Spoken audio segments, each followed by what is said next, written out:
Okay, this is a $5,400 smartphone from a company called Vertu. And it is so luxury that I can just press this ruby button and be immediately connected to a personal concierge who will try to solve my every need. Are you a real person?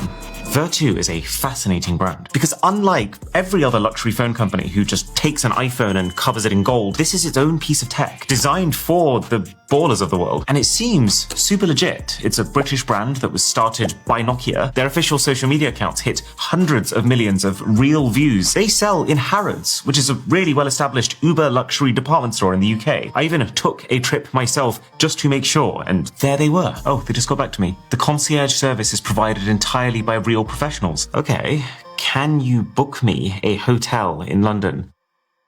Send.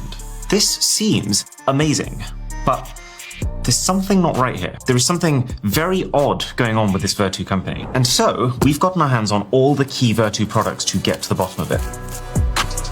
So that starts with probably the plushest packaging I've ever seen come with a tech product, inside of which is their $4,300 smartwatch. Then we got their $6,300 Meta Vertu 2 smartphone.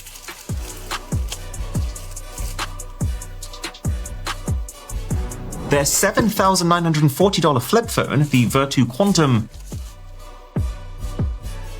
All finished off with their main new flagship phone, the Agent Q, that I showed you a minute ago. And all of these products have extremely beautiful presentation. They're just slightly strange. Like in this bottom box, we have a drawer which contains this tiny cable and a pouch for it, but they're just sitting there loose inside. Their other phones had chargers. This one didn't. And then above that is an envelope with a big chunky manual. But it's very interesting that the first language is Arabic for a phone brand that has England literally as part of their name. Maybe they sell more in Arab countries? And then the phone itself comes in its own completely separate, very fancy compartment.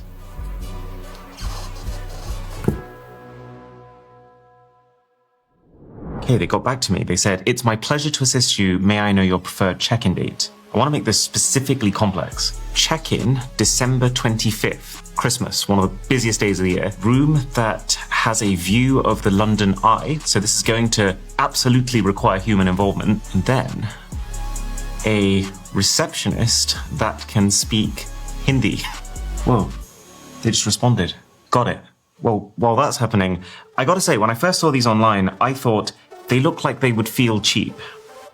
But I can confirm they don't. Every single one of these products is about 50% heavier than they look, thanks to hundreds of stainless steel components that are all clearly designed to flex the craftsmanship that's gone into them with this hand-assembled aesthetic that has as many screws and mechanical pieces as possible. It has helped them to achieve their very clear objective, which is to make the iPhone look relatively plain by comparison. And it is making me feel like a freaking Bond villain with things like this hidden mechanism on the back. You push into the middle screws from the sides to pop out not one, but two physical SIM card trays that are completely toolless, which is actually such a big improvement from fiddling around with the SIM ejector. Okay, I forgot to give him the checkout date, so we'll say 2 days later, 27th. And then he said, because we need to verify both the room view and the availability of Hindi-speaking reception staff, it will take approximately 20 minutes. That's really fast. And I can see the appeal of the software too. Like the screen lock animation is absolutely sick. There's a whole bunch of different themes. There's Prada and Louis Vuitton and Hermes. It's hard to tell if they're genuine or not. But if Vertu has legitimately gotten all of these extremely high-end brands on board, fair play to them. And I've never seen a volume up and down animation like this. Although, horrible whirry vibration motor sound. And that's kind of the issue too. Every time I notice that something is great, I notice something else is terrible, like the speakers. So this is the iPhone.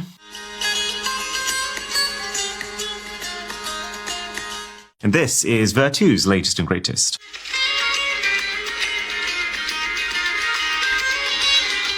Very shocking. Or the sheer inconsistency of having the sharpest, most angular phone body that I've ever used, but then paired with the most rounded looking display that makes the end result feel like an afterthought. Or the watch. This thing is so weighty and materially does feel like it would nicely match your gold-plated supercar. But when I use it, the main thing that I see is just the fact that the display is not very high resolution. So all of these supposedly luxury watch faces just look a bit soft and not convincingly like real watch faces. Plus, the crown is not very consistent at picking up when you're scrolling, and there's lots of apps where text doesn't feel properly formatted. Also, I'm not being funny, but where is the time? Or just the fact that this flip phone, intricately hand-assembled as it may be, with extra fancy cover screen customization befitting of its price, has a hinge that makes a concerning amount of noise when you open and close it. Let's see what Arthur has cooked up. Wait, what? They've actually found a hotel room that has the London Eye perfectly framed in the middle of the window to fill the entire view. It's so perfect, it almost makes me think they've AI generated it. But they are saying to me, I can book this room right now. It's an executive studio, 2 nights, £580. I'm actually curious though, that £580, is that the same, less or more than what I would pay if I booked it myself? Oh, that's the room. So it's real, but this is £409 per night, which means this would cost me £818 to book on the site. Maybe they're using another site like booking.com. And then because this is the Opera browser, our sponsor, I can just drag one tab into another to instantly split screen them. Executive Studio City View. Wait, so they charge exactly £818 too. Book, please. Booking name, Richard Astley. Send. And now they want me to pay them on their PayPal account. That feels like such a Facebook marketplace thing to ask. Send money, £580. Add note. Thank you, Arthur. Okay, and now I guess I just take a photo and we send it to him. What a strange way of doing things in 2025. But I gotta say, I've never seen anything like this concierge feature before. And if it has actually just saved me hundreds of pounds, then that's kind of insane. Although, this is actually so unsettling. So you've got 6 different people that you can chat to. There's Arthur, Fiona, Samuel, Eleanor, Clara, and then Amber. These aren't real. Those are AI-generated images. Can we expand to see more? Oh my God, yeah. That cannot be a real person. I mean, whose room looks like this? Chat with someone else. Fiona. This is the same chat. So how is it possible that they're real people if whoever you select has the same set of messages? It's gotta be AI. But then they're straight up telling me that they are real people. They seem to be texting like real people, and they're doing real people things, like taking my money. I have an idea. Plaza, how may I help you? I just wanted to check, has a booking been made for me? The name is Richard Astley. 25th of December till the 27th of December, correct? That is correct, yes. How was that booking made? Was it made over the phone? Over the website. Website. Okay. Do you have a contact detail for who actually made the booking? No, I do not. So the booking's legit. And I don't think an AI alone could have done all that. So there must be a person involved. But then it's not this person. So who is it? Okay, I think I've got it. But it's really strange. So I was in the process of booking another hotel using one of the other Vertu phones. The concierge had recommended one, and we got to the stage where all the details were essentially put together into one summarized message for me to confirm. Okay, fine. But then, bizarrely, they actually got back to me with a photo of the room that I was about to book, and they told me not to book it because it would be a bunk bed situation that wouldn't be comfortable. That feels smarter than any AI I've interacted with. But this is the crazy bit. They then recommended a different hotel, which they said they could get to me for £170. So I paid the money, but then I got this message. While we were in the process of verifying your payment, the final room at the previous property was regrettably taken. And I thought, oh, okay, this is it. This is where I find out I've been scammed and my money has actually been taken anyway. But instead, they upgraded me to the much higher-end Waldorf Hilton Hotel without me paying an extra penny. I checked the room rate online, and this Waldorf Hotel would have cost me £527 a night. And I've got the booking receipt from the hotel here. I can see that Vertu paid them in Chinese yuan, by the way, which is a little odd for a company with England in their name. But the point is, what they paid is the full price on my behalf, but without charging me any extra. So it looks like when you first message about anything, you're talking to AI. So up until this message where all the details of my ask were in one place, all AI. But then this is the point where that seemingly got handed over to a real person in China who checked what I was about to book, realized the bunk bed red flag, and then stayed with me until it was completely sorted. So everything about the way this concierge works feels so shady, but it does seem to pull through. I even asked it to organize me a trip to Korea, and in 24 hours, they came back with a full 17-page Vertu branded PDF of all the stuff to do that even has a detailed budget breakdown and factors in my peanut allergy. It's just, how much can you trust a company who makes a website that looks like this? It might look pretty on the surface, but there are some very fundamental problems with it. And look at this. I've collected them all into one neat tab island that I can just collapse like this. So for starters,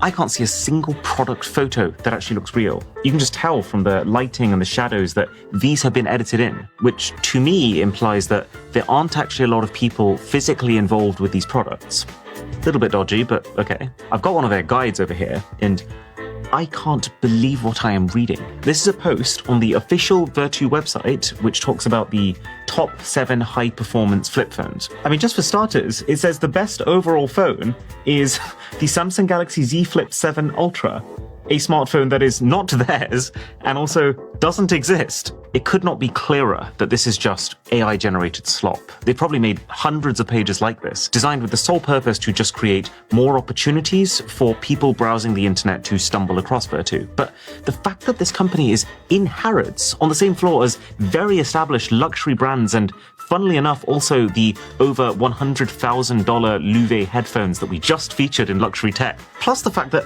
Vertu themselves are selling phones all the way up to $100,000 and beyond. Yeah, I only got the base models. The fact that this company is stooping to that level is mind-blowing to me, and it really doesn't end, to be honest. There's a section here which shows the camera slider in action, but it's just so clearly faked. Like, between 0.4x and 1x, there should be a massive difference in magnification, but there just isn't. Or, like, between 1x and 5x, that is very clearly not 5 times zoom. They've just taken one very high-resolution photo that they are punching in and out of, but not even by the right amount. Intrusive thoughts are getting the better of me. Let's say we reverse image search that photo. Did they even take it? Oh, it's on Unsplash, taken by a photographer on a Canon EOS R6. This is not just sloppy, this is fishy, right? And also just half the stuff they write in their promo materials, it doesn't make any sense. Quantum coating weaves stardust, folds in hand holds universe. It's really making me feel like this is not as big of a team as the company wants you to believe. The customer service number, +86, that's China. And then the head office is in Hong Kong. The only other thing I'm wondering is there's a personal concierge phone number on the phone. That's the same as the customer service number. Also, China. Started to make sense why they paid the hotel in yuan. This is it. I think we've got to the crux of it. So Vertu now is a very different company to the Vertu that first started. So they were actually founded as a subsidiary of Nokia. They were making ultra high-end phones handcrafted in Britain, but then Nokia sold them. Vertu got sold to a Swedish private equity group, then sold to Hong Kong-based Golden Holdings in 2015, then sold to a Turkish businessman in 2017, only for the company to then run into some pretty serious financial problems. I've got a report right here from the Telegraph that says Vertu had an accounting deficit of 128 million in 2017. That led to all of their 200 UK staff being laid off, and then the closure and then later demolishing of that UK factory. No way. We're here. I'm literally standing at the exact spot where that factory used to be, and it's an Aldi. I'm going to go out on a limb here and say that they aren't selling Vertu phones in there. So everyone thought this company was dead forever, only for it to then magically reappear a year later in 2018. Same brand, but quietly in the background, seemingly a new company with a different director, a different set of accounts, and now Hong Kong/China-based operations, as opposed to this lovely establishment in Church Crookham in the middle of England. And also clearly a brand new strategy for social media.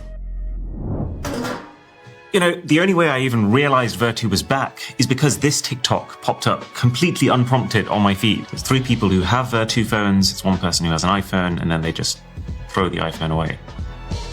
Great burn, bro. This video has over 170 million views. There's another one over here, 36 million views. It's just an unboxing of their phone. But then, doesn't it seem a little bit weird that this is an uber luxury brand that isn't verified, by the way, and has very clear grammar errors in the bio? Like, they don't seem to understand when to use a comma and when to use capital letters. And the fact that they're using emojis to direct you to where to go for special offers, it comes across like the kind of company that writes their invoices in Comic Sans. I've got a camera test here. When you realize your $1,000 iPhone, it looks like a toy next to Vertu. That's an easy one to test. Okay, same photo on both. Oh, well, they were right about the toy thing. It's just not the iPhone. My teeth blend together on the Vertu.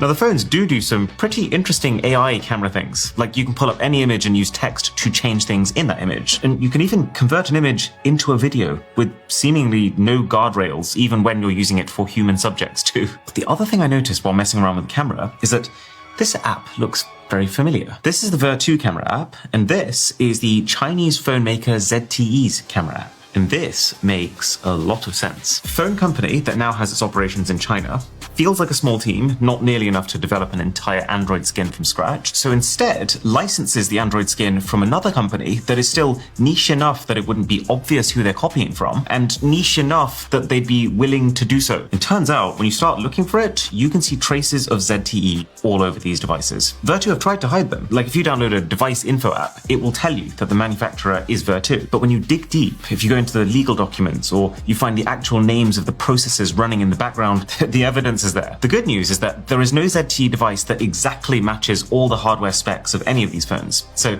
what they haven't done is just taken a ZTE phone and stuck some leather on it. The bad news is that what they've done is also not that far off that. Because this Vertu Quantum, for example, when you look closely, starts to resemble the ZTE Nubia Flip 2, a remarkable amount. It's got the same camera layout, it's got the same cover screen size. And yeah, this Vertu has a much more powerful Snapdragon chip than the MediaTek one in the Nubia. Then I was just curious, so I delved into the device info on this, and 4,325 mAh battery on this Vertu. That is such a specific, unique number, and it is also exactly what ZTE has on their Flip 2. So this isn't exactly a let's take a ZTE and stick a Vertu logo on top, but it is a let's look at all of the available ZTE parts and pick and choose the ones we want for the Vertu, which ultimately makes all of these a very weird set of products. You're paying 5 times the price of a top-end flagship for a phone experience that's worth about half of one, a website experience worth, let's just say, negative points, but then a concierge service that is actually pretty interesting. It's just, you're effectively paying so much excess just for what will probably end up as 2 days worth of someone's admin time that you might as well just book that hotel yourself. And to do that, I've actually got a separate workspace on my Opera browser. So if you look at the top right now, this is all my work tabs. But then the second I decide I'm done, I click travel and it all disappears.